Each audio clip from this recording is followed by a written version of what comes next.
श्री स्वामी समर्थ. मित्रांनो, पहाटे तुम्हाला 1 ते 3, 3 ते 5 यावेळेस जर नित्यनेमानं न चुकता जाग येत आहे का, तर याचा अर्थ असा होतो की तुम्हाला आपल्या काही शक्ती जागे करण्याचा प्रयत्न करतात आणि काही सांगण्याचा प्रयत्न करत आहेत. तर त्याप्रमाणे मित्रांनो, 1 ते 2 हा प्रहर म्हणजे आपल्याला आपले पूर्वज पहिले सांगत होते की रात्री काय भूतासारखा कधीही उठतोस. त्याप्रमाणे 1 ते 2 हा प्रहर म्हणजेच अगदी भूताचा प्रहर असतो आणि आपल्याला विचित्र स्वप्न असे पडतात.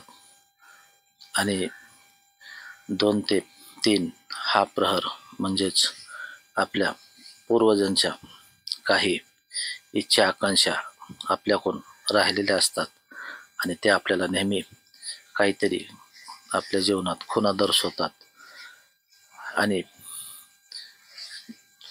3 ते 4 किंवा 4 ते 5 हा प्रहर 4 ते 5 हा प्रहर म्हणजेच अगदी जे आपण म्हणतो ब्रह्मांड, पूर्ण ब्रह्मांड जे असतं ते पृथ्वीतलावर फिरण्यासाठी निघालेला असतं. आणि हा ब्रह्मांडाचा मूर्त म्हणजेच अगदी आपल्याला परमेश्वराजवळ आपण जेही काही चांगल्या मनानं, स्वच्छ मनानं जे काही तुम्ही मागाल ते आपल्याला परमेश्वर, ब्रह्मांड पूर्ण पृथ्वीतलावर फिरण्यासाठी आले असतात. त्यावेळेस आपल्याला हा प्रहर म्हणजेच आपल्या जीवनातला सोन्यासारखा प्रहर असतो. आणि या प्रहरात आपण नेहमी उठल्याबरोबर सुरुवातीला आपण ब्रह्मांड आपल्याकडून आपली पूजा प्रार्थना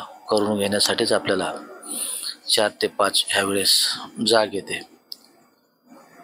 आणि त्यावेळेस जर आपण उठून ब्रह्मांडाची पूजा अर्चना मनोभावे केली तर आपली कुठलीही इच्छा, कसली कठीणातली कठीण इच्छा असेल तर ते तुमची नक्कीच पूर्ण होणार. म्हणून जर तुम्हाला 4 ते 5 यावेळेस जाग येत असेल तर तुम्ही प्रथमतः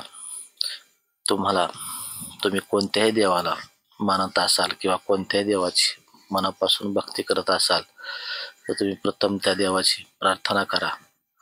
उदाहरणार्थ, आपण जर स्वामी भक्त असाल तर श्री स्वामी समर्थ, स्वामी माऊलीचा तारक मंत्र असेल किंवा स्वामीचे कुठल्याही प्रकारची भक्ती असेल किंवा स्वामींचा जपनाम मंत्र हा असेल तर तुम्ही स्वामी माऊलीचा जप करा. आणि बघा, पहाटेचा क्षण हा शांत वातावरण असल्यामुळे अगदी आपली भक्ती ही मनापासून होते आणि मन प्रसन्न होते आणि ती देवापर्यंत जाऊन पोचते. त्यामुळे तुमच्या मनातील जी काही इच्छा असेल, आतापर्यंत रखडलेली जी काही तुमची कामे असेल ते तुम्ही अगदी शांत ब्रह्मांडापर्यंत पहाटेच्या मुहूर्तावर देवापर्यंत तुम्ही आपली इच्छा पोचवू शकता. आणि त्याचं फळही तुम्हाला काही दिवसातच तुम्हाला नक्कीच मिळेल. म्हणून पहाटेचा हा जो काळ आहे तो जर तुम्हाला वारंवार काही खुणा दर्शत असेल तर त्याकडे तुम्ही दुर्लक्ष करू नका. जसं की 1 ते 2 हा काळ जर असेल त्यावेळेस जाग येत असेल तर हा काळ थोडा कठीण असतो.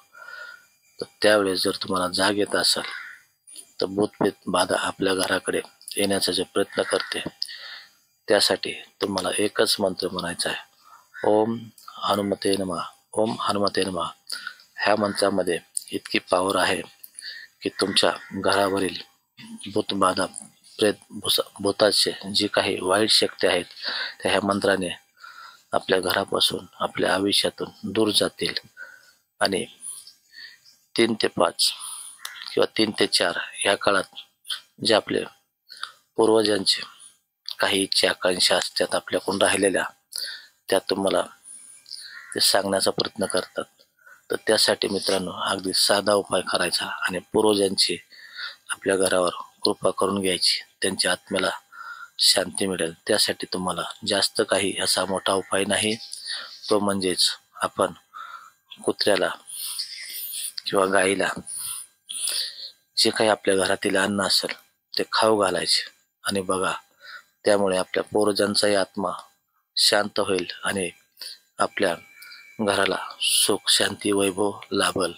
तर मित्रांनो, ह्या सकाळच्या ज्या काही गोष्टी आहेत याकडे कधीच आयुष्यात दुर्लक्ष करू नका, कारण सकाळचा प्रहर हा काय आहे, जो तुमच्या भूतकाळाबद्दल भविष्य काळाबद्दल काही आपल्याला माहिती देण्यासाठीच आपल्याला वारंवार जाग येत असते. त्यामुळे या गोष्टीकडे तुम्ही कधीही दुर्लक्ष करू नका आणि चॅनलवर जर तुम्ही नवीन असाल तर आपल्याला सपोर्ट करण्यासाठी एक लाईक, सबस्क्राईब आणि कमेंट करा. आणि तुम्हाला जर व्हिडिओ आवडत असेल तर नक्कीच कमेंटमध्ये मला त्याचे उत्तर जरूर कळवा. आणि पहाटेच्या वेळेस तुम्हाला जर वारंवार जाग येत असेल तर तुमच्या आयुष्यातील जो काही चालू वाईट काळ आहे तो नक्कीच काही दिवसात बदलणार आहे, याची ब्रह्मांडाकडून तुम्हाला खात्रीच मिळाली असते. त्यामुळे सकाळच्या प्रहरी तुम्ही जर वारंवार जागे होत असाल, लघवीच्या बहाण्याने म्हणा किंवा तुम्हाला रोज 4 ते 5 वेळेस जाग येत असेल तर तुमचं खरोखरच भाग्य उजळणार आहे. याकडे तुम्ही कधीही दुर्लक्ष करू नका, कारण सकाळचा प्रहर अतिशय शांत आणि पृथ्वी तलावर संपूर्ण ब्रह्मांड, आपण अगदी म्हणतो हिंदू धर्मानुसार 33 कोटी देवी देवता सर्व पृथ्वी तलावर अवतरलेले असतात आणि हा काळ अगदी आपल्या जीवनातही तसा सुवर्ण काळच असतो. आणि त्यावेळेस मात्र आपण आपल्या गुरूंची किंवा आपण जे काही आपल्या देवाला म्हणत असाल त्या देवाची मनोभावे भक्ती करा. मग भक्तीचा प्रकार तुमचा कुठलाही असो तो नक्कीच तुम्हाला फलदायी ठरणार आहे. त्यामुळे सकाळच्या प्रहराकडे 4 ते 5 यावेळेस मुक्केश करून दुर्लक्ष करू नका आणि आपल्या ज्या काही आयुष्यातल्या अडचणी आहेत, अनेक समस्या आहेत, त्या तुमच्या या सकाळच्या 4 ते 5 या प्रहरात जर जाग येत असेल तर तुम्ही आपल्या देवतेची पूजा अर्चा करून आपल्या ज्या काही इच्छा आहेत त्या मनोभावे आपल्या परमेश्वराजवळ व्यक्त करा आणि बघा, तुम्हाला त्याचे फळ 100% मिळणार म्हणजे मिळणारच. तर मित्रांनो, हा व्हिडिओ जो तुमच्यापर्यंत पोहोचला असेल तर ही माहिती तुम्हाला उपयुक्त वाटत असेल तर तो व्हिडिओ इतरांनाही शेअर करा, म्हणजे ज्यांना याची गरज आहे त्यांनाही याचे उत्तर मिळेल आणि त्यांच्या आयुष्यात सुख शांती वैभव किंवा त्यांना त्यांच्या प्रश्नाचे उत्तर मिळण्यास नक्कीच मदत होईल. श्री स्वामी समर्थ. शुभ सकाळ सर्वांना. मनापासून हार्दिक हार्दिक शुभेच्छा. धन्यवाद.